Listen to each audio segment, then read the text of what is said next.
Amateur Traveler is in its 20th year now, but can you imagine if I had people on the show who had never been to the destination, but had just read about it or seen a movie about it? That wouldn't make any sense at all, and you wouldn't listen. We all know how important it is to receive advice from people who know a destination to get the most authentic local experience.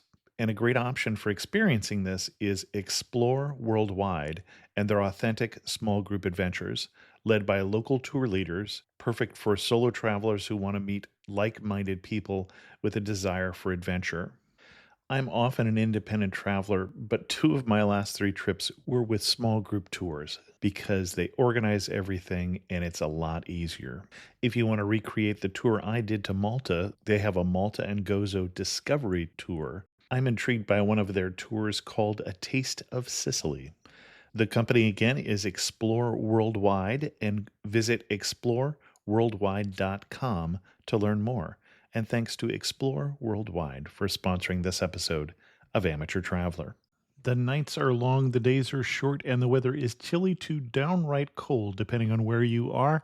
It's a good time to slip into a Quince iconic Mongolian cashmere sweaters, which start at only $50. You can treat yourself to everyday luxury at an affordable price with Quince.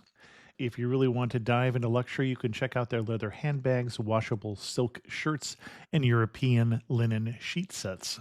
Whatever you're looking for at Quince, all the prices are 50 to 80% less than similar brands, and they do that by partnering directly with top factories and cutting out the middleman. They only work with factories that use safe, ethical, and responsible manufacturing processes. And of course, they use premium fabrics and finishes for that luxury feel in every piece. But you've already heard me rave about my Quince travel pants. Treat yourself this winter without the luxury price tag. Go to quince.com/traveler for 365-day returns plus free shipping on your order. That's QUINCE.com/traveler to get free shipping and 365-day returns. Quince.com/traveler, and thanks to Quince for sponsoring this episode of Amateur Traveler. Today's episode is brought to you by Select Italy. Select Italy designs custom itineraries and books a whole range of products and services, including fascinating tours, romantic weddings, or honeymoon trips, along with ticketing services for museums and musical events in Italy. Visit selectitaly.com to learn more. I got my bags packed, I'm on a roll. I'm heading out there, and I'm ready to go. I'm looking real good in my passport photo. Amateur Traveler, episode 503. Today, the Amateur Traveler talks about mountains and mesas, slot canyons and arches, and two of my favorite hikes in the United States as we go to the national parks of Utah.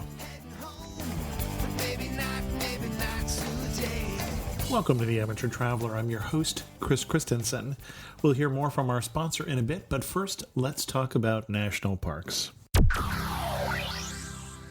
I'd like to welcome to the Amateur Traveler Scot and Emily McKay from wingitworldwide.com, who have come to talk to us about some of the parks in Utah. Scot and Emily, welcome to the show. Thank you. Thank you. We're happy to be here. So you pitched me several of the parks in Utah. Utah has an amazing number of parks, especially national parks. I believe it's the largest percentage of any of the states in the United States, if I recall correctly. Yeah, that could very well be true. Oh, yes. 6 of them that I can think of off the top of my head. Well, 5 national parks, and then Monument Valley, which everybody kind of thinks of as a national park, which is actually Navajo land. And not in Utah, in Arizona. The actual park entrance is in Utah. Ah, okay. And most of it actually is in Utah, but it is correct to say that part of it does lie a little further south in the state of Arizona for sure.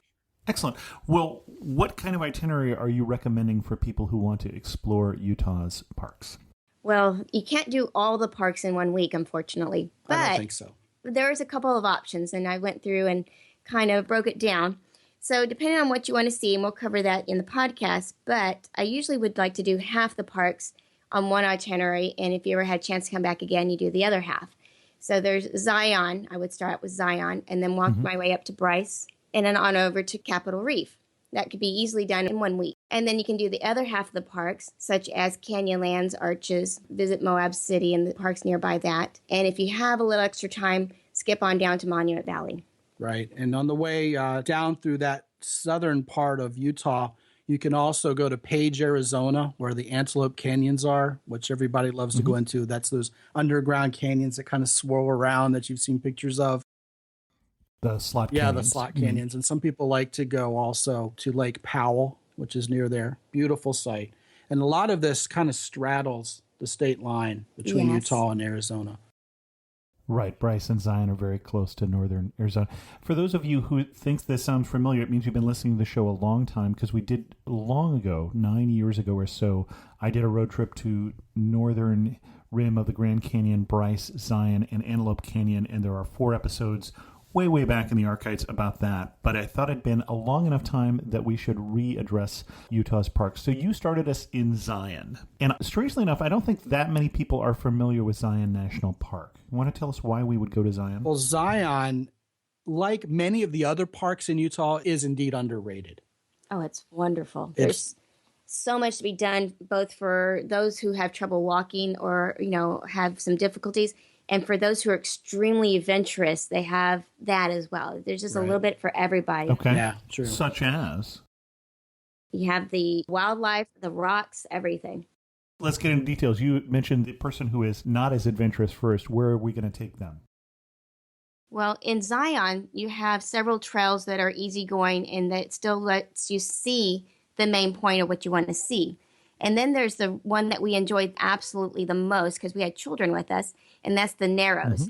You take this 1 mile hike, and it's a fairly simple hike, and then you get to the end of it, and you end up having to walk in the river. And it narrows through a canyon with water. It's just absolutely spectacular to be in the water, walking through, and you have canyons on both sides, right and left, and it's so close to you, you can almost touch both sides almost. And the first part of that trail is paved. So even if you're, for whatever reason, not able to access some of the less paved or more vertical trails, this is among the easier trails you're going to find. Now, I feel like you may even be underselling this. I would say that this hike and a hike that we'll talk about when we talk about Bryce are 2 of my favorite hikes that I have ever done in the whole U.S. So you talk about hiking a river in a canyon. You're in a slot canyon, so those walls that you mentioned, you feel like you can touch them on either side. I think it's, 20, if you hike up to the Narrows, it's maybe 25 feet apart at the narrowest Yeah, it's fun spot. to hear yourself echo. Yeah. And everybody else. It's fun to yell Yeah. and hear the echoes. Yeah, Emily made it sound like it was a chore. Then you have to go through the water. No, it's a treat. It's big fun. And you're hiking through the water, and there are these little alcoves on the side where you can climb. And sometimes these impromptu waterfalls happen depending on how much rain's been falling lately or not. And just all over the place in really every national park in the country, it's just really full of surprises. Everything that the park's known for is just really scratching the surface. You got to keep your eyes open, and everywhere you go is something fun and cool, and the wildlife can come out anywhere, and it's just fascinating and big fun. Yes. Okay. With the Narrows, I'm going to recommend that if it has been raining, you may not go, because whenever you're hiking a slot canyon, you've got the risk of flash flood. So always check with the rangers before you go. Did you guys go to the outfitters first and do the appropriate Zion Narrows outfitting Well, gear? we do have our water sandals. I would not take, your leather shoes off and go barefoot through the rocks because it will be pretty tough on your feet. So a lot of companies make them. But, if you get the waterproof hiking shoes, some of them have hard toes on the front. I know Keens do that. Great shoes to have. I always like to wear the pants that zip off because then if you mess up the lower part, you just unzip and you don't have to have wet clothes clinging to you. Okay. Well, and I also went to one of the local outfitters, and you can rent gear. So I rented basically waterproof boots, neoprene socks, a dry bag, and a big walking stick, which is what they recommend for doing that hike.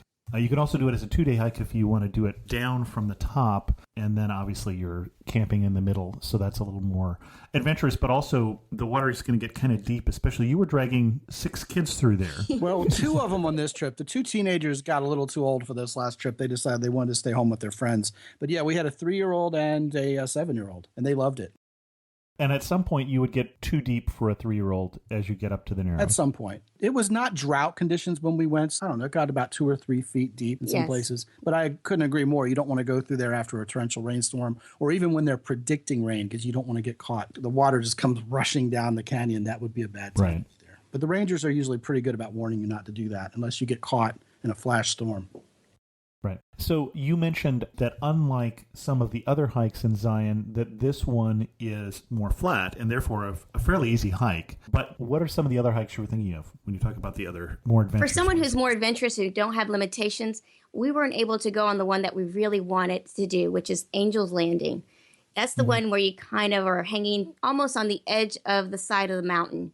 And it looks spectacular. You can see it from the bus as you're driving to your destination to go through the Narrows. And we're like, wow, we're going to have to come back without the children someday just so we can do that particular path because it looks like a lot of fun. Yeah, that one can get to the point of looking like the U.S. equivalent of China's plank road in the sky with a chain that you have to hug while you're...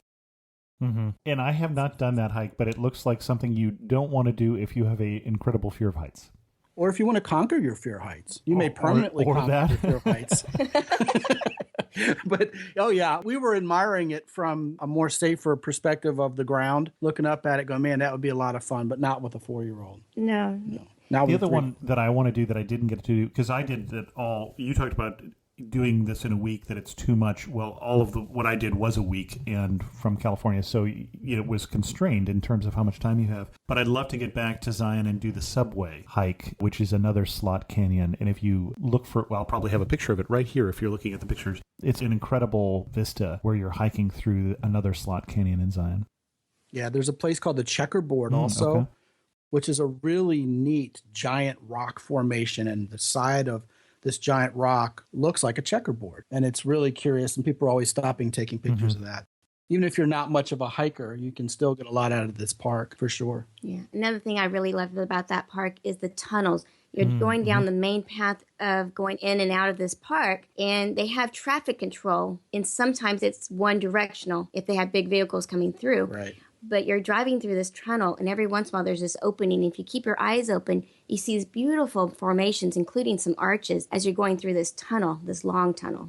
Excellent. And you were camping as you were doing this. You were doing this in an RV? Absolutely. We prefer to drag a travel trailer because we like to unhook the truck and drive around. Definitely recommend that. If you are pulling a trailer, don't do it with a low clearance car. These trips aren't for guys who like to drive Corvettes, I don't think. It's more like, at least a pickup truck or something with reasonable ground clearance. Doesn't have to be 4x4, I don't think, but enough to pull your travel trailer for sure. Well, and in Zion, you weren't able to drive your car, I'm assuming, if you were there in the summertime, because you have to come in on the shuttle buses. The main part of Zion basically is restricted to traffic. Right. Which is nice. If you've been to Yosemite in the summertime, you can appreciate that system. Right. One of the things about the Utah parks is Zion is surprisingly crowded in the summertime. I mean, there's quite a line in the mornings to get into the park at the gate when you come in from the town. Well, the challenge was the parking.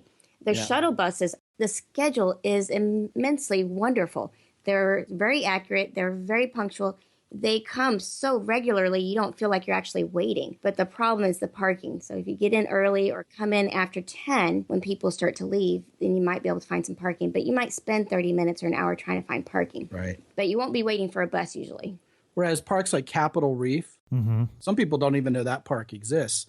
And we went to that park in July and almost had it to ourselves. There was hardly anybody there. And it's an amazing, beautiful park. So, no matter which one of these parks you go to, they're all going to be incredibly beautiful and have a lot to offer at every level. Some of them are more crowded than others. Let's take a break here and hear from our sponsor, who is Select Italy. Select Italy is the ultimate source for travel to Italy and offers a wide array of superior Italian travel products and services, including customized itineraries, fascinating tours, romantic wedding or honeymoon trips, unique and fun culinary classes, yacht charters, transportation, hotel reservations, villa bookings, tickets for museums and musical events, and more. Anything and everything you need for optimum travel to Italy is possible with Select Italy. Their helpful travel planners in Chicago, New York, and Shanghai are always ready to give the best advice on when and where to visit, while the Florence support staff is there to help should you need anything while you are in Italy. Always eager to introduce their clients to great new destinations, the company has expanded its offerings and travel services to the Balkans with the launch of Select Croatia. Visit selectitaly.com and selectcroatia.com. And thanks to Select Italy for sponsoring Amateur Traveler. Well, let's talk about Capitol Reef. The thing about Capitol Reef that really strikes me is how it's kind of got a little bit of what the other 4 parks have to offer all in one place, which I think is really neat. We stayed in a little town outside the park called Torrey, Torrey. When we got outside to have breakfast, it looked like we were in a Clint Eastwood movie. It was just gorgeous. And then when you drive through the park, you see the hoodoos like you would see in Bryce Canyon. And we haven't talked about Bryce yet, so please tell people what a hoodoo is. Oh, a hoodoo is like a big kind of like... A mushroom. Well, like a long vertical... I don't feel that we've given people the idea, first of all, that we're talking about something made of rock. Right, exactly. Let's go there first. Yeah. It's a rock spire. Yes, basically. It's a long vertical rock formation that kind of sticks up out of the ground. With this bump on the top. At least at one point had a bump on the bump on the top being a harder limestone than some of the other limestones. As I recall, dolomite is usually at the top of a hoodoo that has protected this spire of rock from the water, which has eroded away the rest of the spire that's not there anymore. And we'll talk much more about that when we get to Bryce, but I didn't realize that, so Capitol Reef also has hoodoos. Yes, not quite as many as Bryce. Okay. Bryce is just a festival of hoodoos everywhere, which is what it's most famous for, of course. And then also they have arches. They have canyons and narrows, and they have a little bit of everything. As you go further down to the very bottom of Capitol Reef, you start to see more of a foresty area, which you have lots of trees and, I guess in the wet season, some little lakes and rivers. So it has a little bit of varying of an ecosystem. Okay, interesting. And especially, I love the little town, Fruta. Fruta. Yeah, it's in the middle of the park, and it's like a little oasis. It's this little farm that used to be there, and you have fruit trees there, orchards. It's green. And it's green, Yep. and it's in the middle of a desert. You wouldn't expect that, so it's definitely unique. Yeah, there's some early American history from some of the Mormon settlements that were in Utah at the time, and that's a neat thing about Capitol Reef is there's actually some history to study there. Plus, there's lots of petroglyphs from ancient Americans, and they're very easy to find. The kids just loved it because they're right by the road. Very easy hike again, and you can absolutely see them. They're very clear. Lots of fun there, too. And there's a little scenic area where you have telescopes. You can look up at the cliffs where they've done some petroglyphs there as well. Interesting. And you can have a better view of them. Very kid-friendly park. And when you drive down to the south part of the park, one thing that I think is worth saying, Chris, is a lot of times people drive to these parks from all over the country or fly in even from other countries. Right. And they kind of stay in the middle of the park and go to everything they're told to see.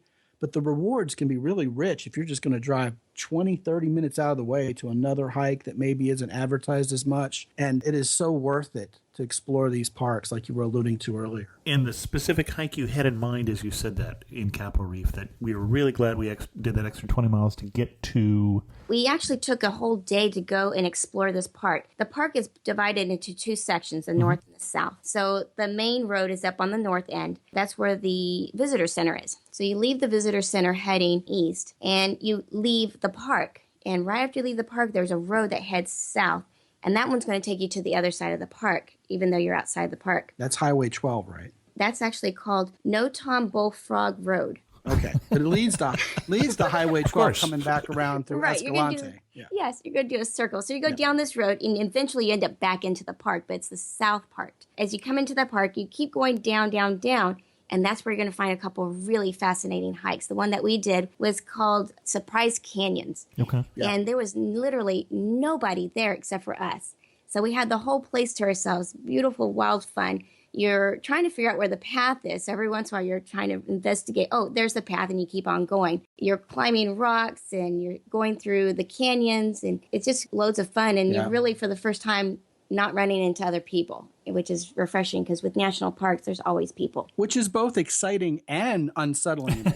Yeah. 'Cause, man, if anything happens, I mean, you're out there. Yeah, you just talked my wife out of it, but Yeah.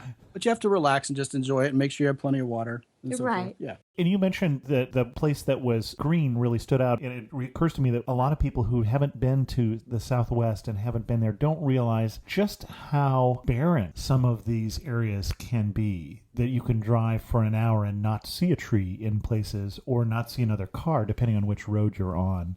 Yeah, I remember just north rim of the Grand Canyon, not picking up any radio stations, going through the whole dial. I mean, you're really out there in the middle of nowhere, which I love about it, especially a road trip in the area. I think it is a wonderful place for just kind of getting out with your thoughts, or with me with, 90 podcasts on your player. But Right. Yeah, 100 miles until the next services. You see that a lot. Yes. yeah, do fill up. Right. Yeah, the one station is always a country station Yeah, okay. or a Mexican station. Okay. Interesting. Interesting. It's like, who is listening to this? Yeah, I love that about the Southwest also. I think a lot of times when people haven't visited the Southwestern United States, sure, a lot of it isn't exactly green, but I think sometimes people picture like Star Wars with just a big sandy desert like the Sahara. But the vistas are beautiful. Yeah, I didn't mean to say it wasn't beautiful. Exactly, but not green. Yeah, exactly. We probably need to keep our march on here. We have a lot of places to cover. Anything else we want to say about Capitol Reef before we move on? I think we are heading towards Bryce. The one thing I would say about Capitol Reef is it's very kid-friendly. Mm-hmm. If you're taking your children with you, definitely do what the Park Service calls the Junior Ranger Program, where they fill in this little guide and learn what they can about the park, and then they kind of swear them in as a ranger and give them a badge, and kids love it, especially kids like under the age of 9 or 10. And that is a particularly good park for that. They have a learning center, and they do really good programs for kids at Capitol Reef. Excellent. We've been hinting at Bryce, and the official name of the national park, I believe, is Bryce Canyon National Park. Correct. Which is odd because there is no canyon. It's just kind of like a pit full of hoodoos. Well, it's kind of off to one side. So we mentioned a pit full of hoodoos. Is there perhaps a more poetic way we could say that? Oh, we're not very good poets, Chris. We're from Texas, and we tell it like it is. I don't know. What happens is you drive into the park, and a great thing about Bryce Canyon is you can sort of drive around the park drive and get out when you see beautiful views and enjoy the park. You don't necessarily have to be a hiker to enjoy it, although you certainly can.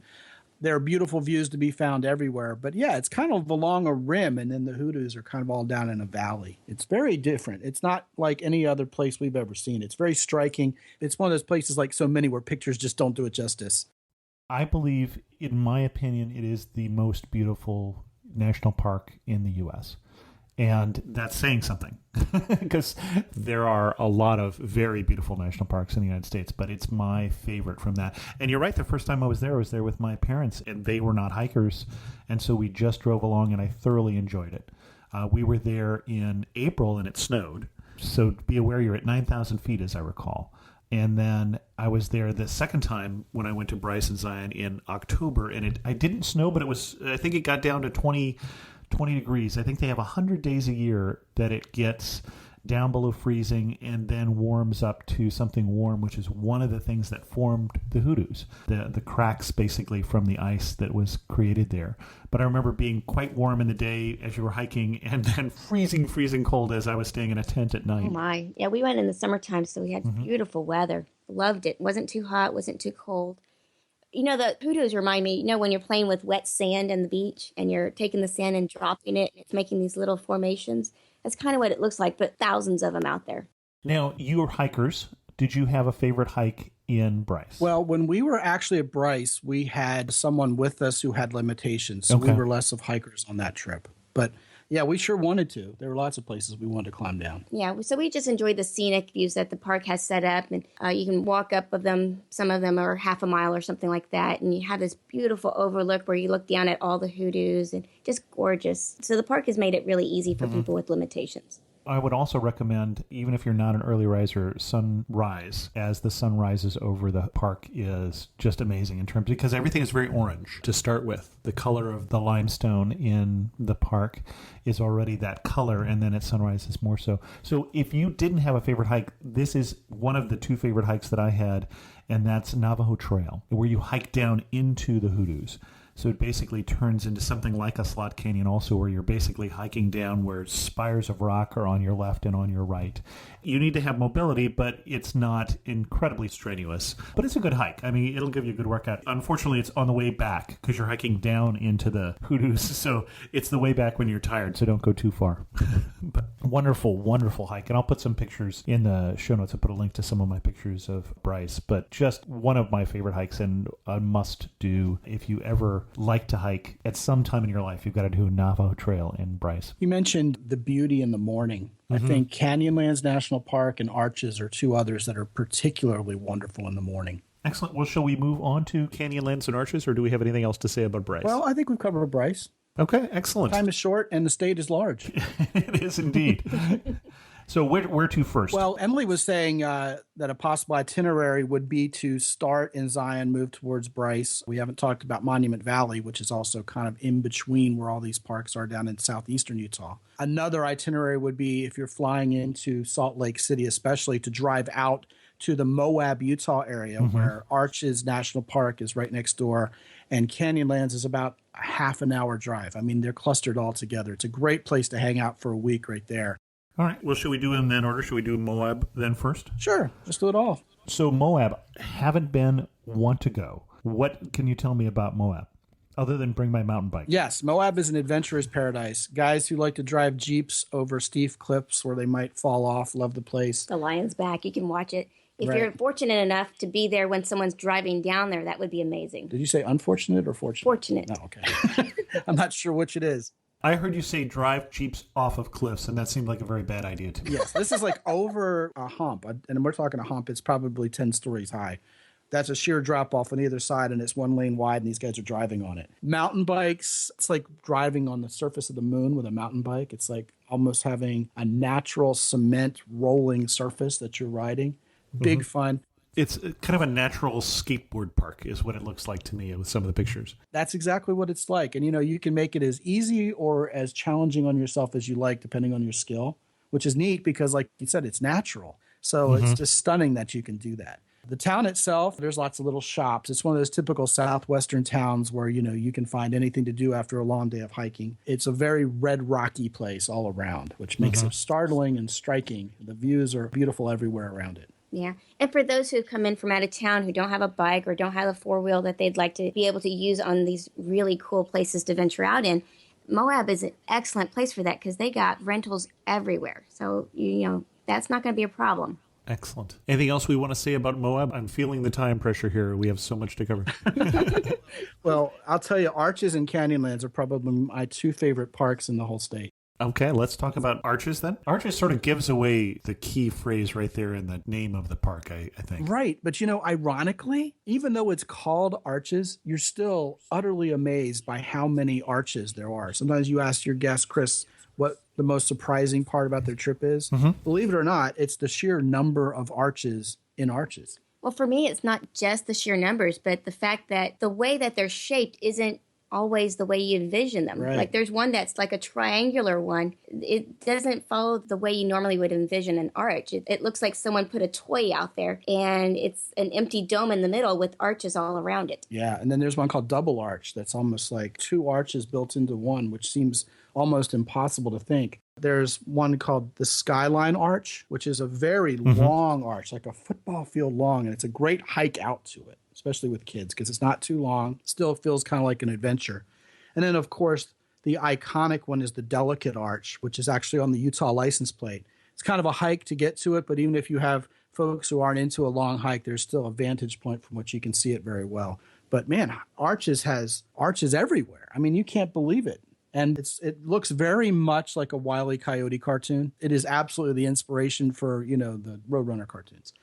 And lots of short hikes, all of which are rewarded with something really cool at the end. And that's what makes it a really, really, really cool park to me. Also, it's very red. Like you were talking about the red rocks. Everything is just very iron rich or something there because everything's red. Interesting.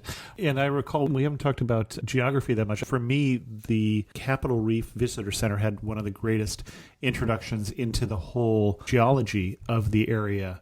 in terms of sandstone versus limestone. For instance, arches would be, again, these limestone structures, and Moab, when we talked about that natural skateboard park, would be sandstone, because all of basically Utah used to be ocean. And so this is all left over from dunes or from natural sea creatures that turned in later on into arches and things. So a fascinating geological history in this area as well. Yeah, Emily and I were talking about that, Chris, and it's like you can see it underwater almost. And when you think about that, it's just an overwhelming thought that you're standing in this underground seascape from millions of years ago that's now desert and so beautiful. Excellent.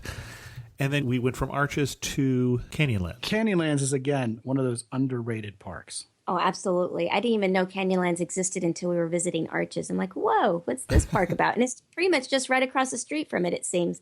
Half an hour. Yeah, but by the main road. Right, but when you're traveling thousands of miles, it feels like it's across the street. So we go over there and visit the visitor center, and there's a few little hikes there, not a whole lot, but they're simple and easy to do, and there's a couple of them that strikes us as amazing. One of them is the arch that you get to walk across. Okay. Yes, that's Mesa Arch. This is one of those deals about the Utah National Parks. Whenever you see like an old Western movie, Monument Valley notwithstanding. I mean, they like to use Monument Valley in the old movies. But anytime you see a Western vista that you just don't know where it is, but wow, that's amazing. I wish they'd tell me where that is. It's almost always somewhere in southern Utah. We've seen like credit card commercials where some gal's hiking to the top of a point somewhere and we went, oh, that's Canyonlands National Park. You see this Mesa Arch that Emily's talking about a lot, usually right at sunrise, because the sun casts this beautiful red glow underneath it, and people like to photograph it early in the morning. But to me, the most amazing feature of the Mesa Arch is you can walk across the top of it. And it's a sheer drop of at least 1,000 feet on either side. And it's about 8 feet wide, and you can walk over this, and it's really just an amazing adrenaline rush to walk across. I think I may have to say you can walk across. If you're afraid of heights, it's going to look more like it's 2 inches wide. Well, for better or worse, we had it all on video, so whatever happened was going to happen. But yeah, that's a very short hike, less than like a quarter mile to it.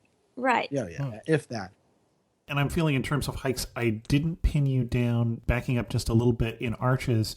You mentioned a couple great hikes, but I didn't ask for the name of them. Well, the Skyline Arch, like we said, the one to that very long arch is a wonderful one. I think if you have the moxie to do a couple 3-4 mile hike in each direction, do the Delicate Arch hike. Everyone who's done it says it's wonderful. And a lot of short hikes there. And the ranger-led hikes are a lot of fun for children, too, because they allow the kids to climb all over everything and kind of point out places where they can climb and look. So don't sleep on that either. Well, we've given a couple nods to the Rangers. This being an anniversary year for the National Park System, I have great respect for the Rangers in all the parks that I have been to, and they really do help make it a wonderful experience. So my thanks to the many National Park Rangers out there. I know some of which listen to this show. Yeah, it's the centennial for the National Park Service, so they're running a lot of special celebratory things this year. Right. America's best idea, I think, is what some people have been calling it. I think that's a great way to call the National Park System. Excellent. Canyonlands, Arches, anything else we want to cover in those two? Canyonlands, one of my favorite national park experiences of all time was driving what they called a Schaefer Trail. Okay. Wait, let me add one point to that. Okay. Because we walked into the ranger station, right? And we're asking about Canyonlands and where to visit and what to do.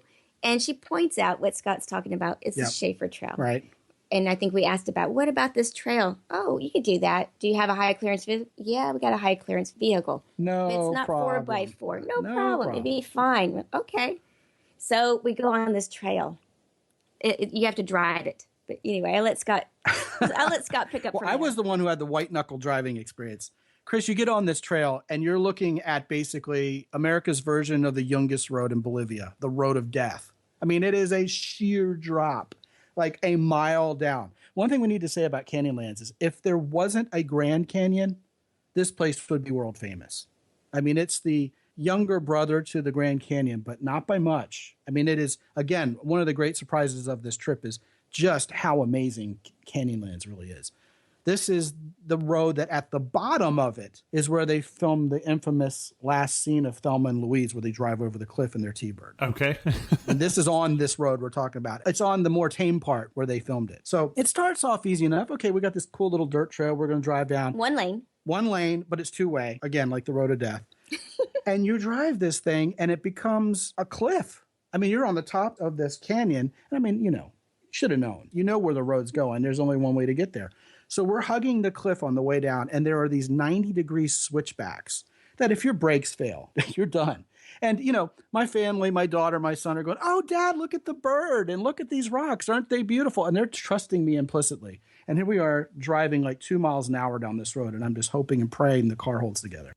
I would like to say that they're doing better than my brother and I were doing, as my dad would drive roads like that in national parks around the U.S., because we would say, I am told, "Dad, look how far down it is." So, well, this is the mother of all appreciate. roads of death we've been on in the United States. I mean, it's one lane, and I mean, no guardrails or anything, of course. And it's 180 degrees in some areas. Right, one or after the next, 180-degree switchbacks. And you have to drive around the turn, and then it's just oblivion on the other side. So we get down there, and then once you get down to the bottom, you have this sigh of relief. And I make it sound like it's this horrible thing. It was actually big adrenaline-inducing fun. You get down to the bottom, you still have to watch where you're going, because there was one point where if we would have driven down the trail, we would have just driven off like a 20-foot cliff. It was part of the trail. So we had to get out and look and eyeball it and say, wait a minute, where's this going? Then drive around it. Yeah, well, there's those rocks in the way. We're like, well, where did our trail go? We can't, it has to go somewhere. You step out of your car, investigate, and like, oh, there it is. It's over there. So it felt like a huge adventure. I would recommend going the other way. Right. I would recommend starting in Moab, going up what they call the Potash Road, where they have potash mines, and it's actually privately held land for a while. Then going up the flats, going along the more tame side of the canyon, and then driving up that last part instead of depending on your brakes to keep you on the way down. That would probably be the more sane way to do it. What was that road number, 279? Yes, just outside Moab. Catch that, and it'll take you right to it. It's a longer way to get from where Arches is. It's right next to the gates of Arches, really, because Arches is right in Moab. It's like a mile outside of town. Now, to go from 279 into the park doesn't take very long. To go down the Schaefer Trail all the way through all that stuff and on out to the other end, it's like 3 hours. So be sure to take snacks and some water. Be prepared for anything that might happen while you're there. And again, this is one of those things that not everybody does. So when you get down to the bottom part, when you're actually in the canyon, it's going to be very warm and there's going to be nobody there. And there is a possibility you might get a flat or something. So make sure you have a spare tire and make sure you have plenty of water. Excellent. And I'm going to have to apologize. I actually confused two parks earlier. And I don't know if you noticed it, but somebody has been yelling at their iPhone when I was doing it, I'm sure. So when we were talking about Capitol Reef, I talked about it being so large. And I also mentioned going to the visitor center in Capitol Reef is where I learned about some of the geology of the area. I was conflating Capitol Reef with the other national park we didn't talk about in that area, which is Grand Staircase Escalante National Monument, which is large and you really need an off-road vehicle to get into. So everything that I said about Capitol Reef, ignore, because I was talking about a different park. It is a good visitor center there, though. You know, Chris, you're right about the different formations in the rock, geology, and all that of the place. Because when we're at the center, especially the Children's Learning Center, they have a whole display about the formations and the rock and everything going on with the geology there. So, yeah, they have it there as well. But what's interesting, I was saying earlier, when we're coming down that long trail going to the south part of Capitol Reef, you go across Capitol Reef, which is a little tiny, narrow part of Capitol Reef, and all of a sudden you're in this Grand Staircase Escalante. So you get to drive through that, and it's paved. So you don't even have to have a 4x4 there in that particular area. Magnificent because there's huge trees, like you're in a forest. And every once in a while you come to a scenic area where you get to overlook the beautiful boulders and the canyons and stuff that you just got through driving through. And a nice, exciting drive up the ridge on the way over there, too. And then lots of geography changes, which is always fun. Cattle in the road you got to watch out for. But yeah, that's the loop that takes you back to Torrey, Utah. Okay. Capitol Reef, another thing about them is they claim to have the cleanest air in the United States. Interesting. Which makes for wonderful stargazing. Interesting. Well, of course, you're also higher up in a lot of these parks. Do bring your sunscreen for that reason, too. Excellent. We've been teasing you with Monument Valley. I want to just mention it briefly before we start wrapping this up, just because I know you want to. We're on the border here between Utah and Arizona, and we're in a John Ford Western movie. Yes, absolutely. If you're a big fan of Western movies, you will immediately recognize Monument Valley. And it's just a striking place to be. And there's places where they show you it was John Wayne's favorite place to stand. And they have a place you can drive to where now Native Americans are selling their wares, and you can get, flatbread tacos and stuff like that. Still, it's not very obtrusive. It's a neat little place called John Ford's Point. Right. When you drive down in there, you get to it. And it's interesting. They advertise that you need a 4x4. Otherwise, don't dare try going down that road to that viewpoint. The reality is we went. You don't need a 4x4. No. You do probably or should have a high clearance vehicle, but we saw a little minivan go down there with no trouble. Yeah. We'd been there at least twice before, and we didn't go down there because we were told you have to have a 4x4. If not, go on one of the tours that they offer. It's, however many dollars does it cost that you can actually go on it and actually see it. But we didn't. And this time we did, and we're glad we did. You don't need a 4x4, and you don't have to go on the tour. The interesting thing about some of these places is how few people had visited them in the past compared to nowadays. When you go watch the old movies like The Searchers with John Wayne, they're showing Monument Valley at the very beginning of it, and it says like Texas, 1863 or something. It's like, that's not Texas. But it's always a kick to see that. So excellent. And for people who want to hear more, because we're obviously going to run out of time here, we've done shows on the region just south, Monument Valley and south, on the Navajo portion of Arizona. We've also covered some of these national parks in a show that dealt with the Four Corners area with Eric Smith talking about the different parks on all 4 states that border at Four Corners. So that covered some of these parks as well as the shows that I mentioned from way back in the Wayback Machine, covering Bryce, Zion, the northern rim of the Grand Canyon, and Antelope Canyon. So we're going to put off those, and we're going to start to wrap this up. You're standing in the prettiest spot in all of these parks. Where are you standing? What are you looking at? I think for me, that would be one of the island in the sky overlooks at Canyonlands. It really is. Interesting. For me, I'd say the Narrows at Zion. I just had a lot of fun playing in that water and just amazed how close I could be to both sides of these beautiful walls that go straight up into the sky. Yeah, and of course, the iconic view out to Monument Valley and, of course, Bryce Canyon. It's so hard to pick just one. Excellent. One thing that makes you laugh and say only in a park in Utah. I have one. Schaefer Trail. The Schaefer Trail would be one of them. But, we've already kind of flogged that one. Right. The first time we went to Zion, we went along one of the trails, and you can go canyoneering in Zion, too. Like these little slot canyons that, make Antelope Canyon jealous. They're so narrow. And we happened across a little puddle of water, and there was a small snake actually drinking from the water. And it wasn't a poisonous snake. It was, I can identify these things. So I walked my young son up to it, who was probably 3 at the time. And I said, look, son, there's a snake drinking. And he was fascinated. And we were keeping our distance, of course. And that snake turned around and reared up and hissed. I mean, I think its neck turned into a hood.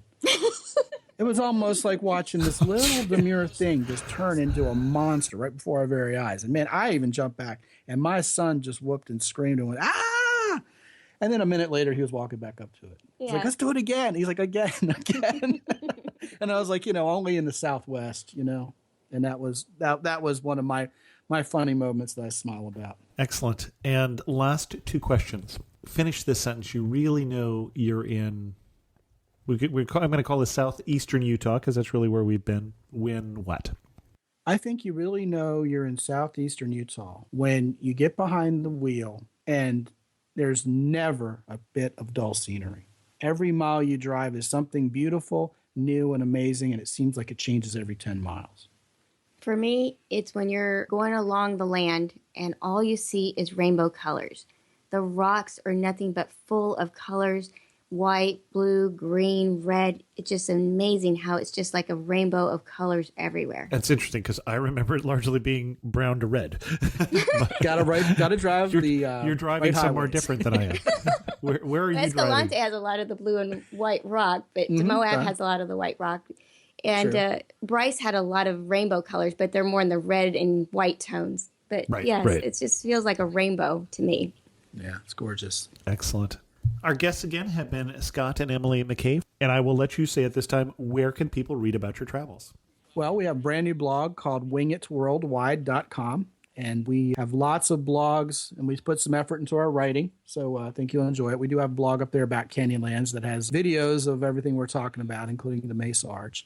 And we just launched a podcast of the same name, which is wingitworldwide.com, where we cover a destination every week and basically rant about it and have lots of fun with it. So we hope you'll listen to that too. Love to hear from you too, by the way. Excellent. Well, and you have also been doing, I understand, for 10 years, another podcast about dating advice. In case people are looking for that, where can they find that? Yeah, well, we have two of those over in the sexuality section on iTunes. One of them is called X and Y on the Fly, that Emily and I host together. And the other one is called The Chick Whisperer, which a woman actually named.